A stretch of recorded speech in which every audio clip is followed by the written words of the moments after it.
Hi, அனைவருக்கும் வணக்கம். எல்லோரும் எப்படி இருக்கீங்க? இன்றைக்கி மார்கழி 6வது நாள். நேற்று எங்கள் ஊர் பெருமாள் கோவிலில் நடந்த கருட சபை. 7 ஊர்லேருந்து பெருமாள் இங்கே கருட சபை நடந்தது. செம்ம கூட்டம். நான் போகலை, ஹஸ்பண்ட், பாப்பா, தம்பி 3 பேர் தான் போயிருந்தாங்க. கருட சபை சூப்பராக நடந்துருந்துச்சு. ஞாயிற்றுக்கிழமை காலையில் எடுத்த வீடியோ. காலையில் எழுந்து எப்போயும் தூங்குற மாதிரி தூங்கியாச்சு ஞாயிற்றுக்கிழமைன்னு சொல்லிட்டு ஒரு 5:45 தான் எழுந்து அதுக்கப்புறம் தண்ணி தெளித்து கோலம் போட்டேன். லேட் ஆகிடுச்சி. வீடியோ எடுக்கவே 6:30 இருக்கும். அப்போ தான் வீடியோவை எடுக்க ஸ்டார்ட் பண்ணேன். அப்புறம் இன்றைக்கி சண்டே இல்லையா, சண்டே சமையல் தான். ஹஸ்பண்ட் காலையிலே போயிட்டு இந்த கொக்கு வாங்கிட்டு வந்தாங்க. அந்த கொக்கு க்ளீன் பண்ணும்போது அந்த சுடுவாங்க இல்லையா, அந்த கன்னால் அந்த குண்டு இருந்துச்சு. அவங்க சொல்லியே தான் அனுப்பிச்சாங்க குண்டு எடுங்கன்னு. அது மாதிரி க்ளீன் பண்ணும்போதுமே கிடச்சிது. அதுதான் அந்த குண்டு. அப்புறம் ஹஸ்பண்ட் தான் கட் பண்ணி கொடுத்தாங்க. அதுக்கப்புறம் நான் க்ளீன் பண்ண ஸ்டார்ட் பண்ணேன்.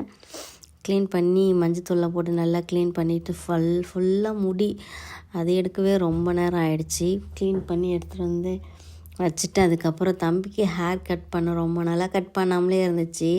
ஹஸ்பண்ட் தான் எப்பவுமே கட் பண்ணுவாங்க ட்ரிம்மரில்.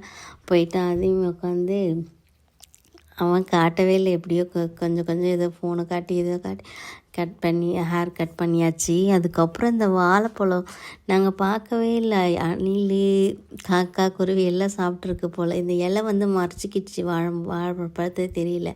நான் பாத்திரம் கழுவும் போது தான் அங்கேருந்து ஸ்ட்ரைட்டாக பார்க்கும்போது தெரிஞ்சுது பழுத்துருக்குன்னு. அப்படி அதுக்கப்புறம் அதை வெட்டி அப்புறம் அதில் கிடச்சிருந்த வாழைப்பழத்தெல்லாம் தூக்கி போட்டுட்டு அப்புறம் அதை அப்படியே வச்சாச்சு. அதுக்கப்புறம் அந்த மரத்தையுமே ஃபுல்லாக கட் பண்ணி வெட்டி எடுத்து போட்டாச்சு. அதுக்கப்புறம் நான் சமைக்க வந்துட்டேன். கொக்கு கறி சாப்பிட்டு எப்படி ஒரு 2 இயர்ஸ் இருக்கும்னு சாப்பிட்றது. என் பையன் ஒரு 2 இயர்ஸ் இருக்கும்போது தான் சாப்பிட்டா. அதுக்கப்புறம் சாப்பிடவே இல்லை. சிக்கன், மட்டன் இப்படி தான் சாப்பிட்ருந்துச்சு. சரி இந்த டைமுக்கு சொல்லிட்டு கொக்கு வாங்கிட்டு, கொக்குமே செம்ம டேஸ்ட்டாக இருக்கும். அதுக்கு நிறைய வெங்காயம், தக்காளி போட்டால் தான் டேஸ்ட்டு சூப்பராக இருக்கும். அதில் வெங்காயம், தக்காளி அரைச்சி ஊற்றினா தான் இன்னும் நல்லா கிரேவி கன்சிஸ்டன்சி வந்தால் சூப்பராக இருக்கும். குழம்பு மாதிரி வச்சா நல்லா இருக்காது, கிரேவி மாதிரி வச்சா டேஸ்ட்டாக இருக்கும்.